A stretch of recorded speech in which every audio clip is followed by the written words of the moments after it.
सलाम मेरे अजीज़ लिसनर्स। हमारा आज का नावल मेरे one of the most favourite novels collection में से है। हालांकि मैंने अभी तक इसका just first mega episode record किया है, बट मैं इस नावल के बारे में कुछ चीज़ें दावे से कह सकती हूँ और वो ये हैं। फॉर एग्ज़ाम्पल, अगर आपको सस्पेंस, मिस्टीरियस, थ्रिलिंग नावल्स पसंद है, ऐसे नावल जिसके प्लॉट में बड़े सारे ट्विस्ट एंड टर्न्स आते हैं, gangster based, hero, serial killer, और इतना मिस्टीरियस होता है कि आपकी क्यूरियोसिटी को ना लाइक आसमान पे पहुंचा देता है।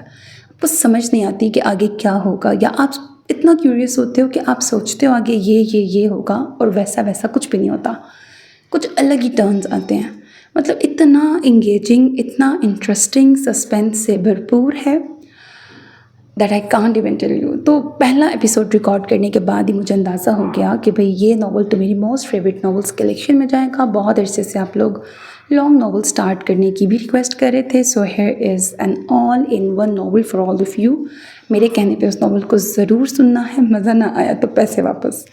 अगर थोड़ा सा मैं इसका और इसके बारे में थोड़ा सा बताऊं, देखो मैं स्टोरी कुछ नहीं बताऊंगी, जस्ट मैं थोड़ा सा कैरेक्टर्स का इंट्रोडक्शन दूंगी। हालांकि अभी मुझे भी ज़्यादा नहीं पता, लेकिन ज़ाहिर नॉवेल्स पढ़ के इतना अंदाज़ा होता है कि नावल हम कौन सी राइटर का पढ़ रहे हैं, और वो उसके पहले एपिसोड के बाद भी आपको अंदाज़ा होना शुरू हो जाता है। और मैंने पहला एपिसोड मेगा एपिसोड रिकॉर्ड किया है 2 घंटे से ऊपर का, तो जाहिर है मैं कुछ बातें अपने एक्सपीरियंस से भी कह रही हूँ और पढ़ के भी कह रही हूँ।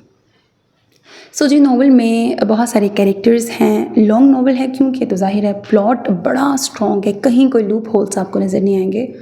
और उसमें कपल्स, काफ़ी सारे कपल्स की स्टोरी है। इसमें पॉजिटिव भी हैं, नेगेटिव भी हैं और ग्रेइश कैरेक्टर्स भी हैं। हीरो, विलन, हीरोइन और ग्रे कैरेक्टर्स का मिक्सचर है। सस्पेंस है, थ्रिल है,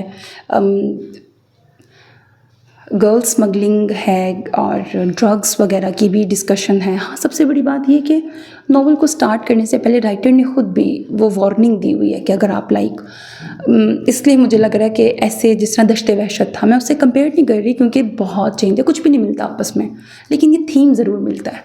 वहाँ पे भी आपको पता है कुछ चीज़ें बहुत इंटेंस थी ना, तो वो इंटेंसिटी यहाँ पर भी है क्योंकि वार्निंग राइटर ने स्टार्ट में दी थी कि अगर कोई नाजुक दिल लोग हैं और जो इस तरह के सीरियल किलर हैं और कुछ अजीब से वाक़यात भी हैं नावल के अंदर, तो कमज़ोर दिल हज़रात ज़रा दूर रहना। लेकिन मैं डरा नहीं रही, इतना भी नहीं, इतनी भी बुरी हालात नहीं है, मतलब इतना भी डरावना नावल नहीं है। डरावना नहीं है, बिल्कुल भी नहीं है, ऑब्वियसली सी बात है, जिन भूत का नावल नहीं है, स्टोरी बेस्ड है, बहुत अच्छा नावल है। तो अगर आपने दहशत कह रही हूँ, दश्ते वहशत सुना था, उससे तो इंटेंसिटी कम ही है, लेकिन थ्रिल, सस्पेंस सारा कुछ वैसे वाला ही है। तो यकीनन आपको बहुत पसंद आएगा और लाइट से जोक्स भी आते रहेंगे बीच बीच में और रोमांटिक भी होगा ऑब्वियसली आगे जाके, और बड़ा ही कोई इंटरेस्टिंग नावल है। बस मैंने बहुत तारीफ़ें की हैं, लेकिन इतना बता नहीं सकी स्टोरी के बारे में क्योंकि अभी मैंने खुद नहीं पढ़ा ना सारा। हाँ, ये नावल मुकम्मल करने के बाद मुझे पता है, क्योंकि लॉन्ग नावल होगा, तो पढ़ने के बाद मुझे पता है कि मैं उसका एक बार फिर से एक शॉर्ट वीडियो ज़रूर नावल के बारे में अपना फाइनल फीडबैक दूँगी। सो मेरे कहने पर इसको ज़रूर सुने, अपना फीडबैक देना। चैनल को अगर अभी तक आपने सब्सक्राइब नहीं किया तो do it right now, because that's how you can encourage me, and that's the only kind of support encouragement which I want from all of you. Love is